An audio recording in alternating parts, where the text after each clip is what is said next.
On va regarder comment on peut modifier un fichier avec Foxit Reader. Donc j'ai installé Foxit Reader et Acrobat. J'ai commencé par Foxit. Donc je l'ouvre avec Foxit.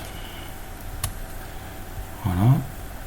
Et après, on a un outil de dessin dans l'onglet commentaires.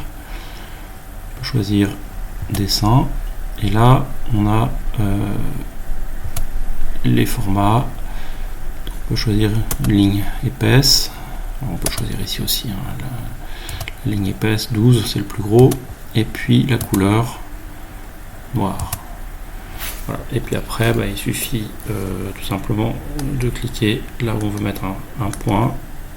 Et ça met des points dans les cases. Voilà. Puis si on veut annuler, on a le bouton pour annuler. Voilà. Si on veut effacer, on a la gomme. Donc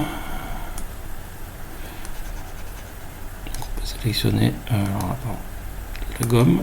Voilà, on peut sélectionner les choses qu'on veut effacer. Voilà, c'est très facile à utiliser. Il n'y a pas de problème. Alors là, je le sauvegarde pas parce que c'est juste pour la démo. Si maintenant je veux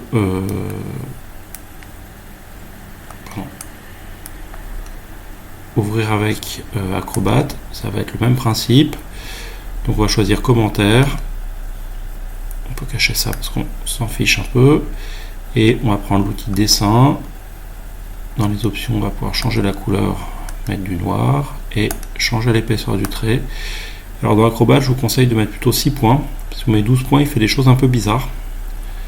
Donc moi je mets 6 points et il faut faire un petit rond comme ça, il faut dessiner quoi. On ne peut pas se contenter de cliquer une fois et mettre un point. Donc je le trouve moins pratique. Regardez ce qui se passe si on met 12 points, il nous fait des coches un peu bizarroïdes. Voilà, oui, il se passe des choses. Donc là c'est juste je clique et ça fait des trucs bizarres. Donc ça c'est pas très agréable.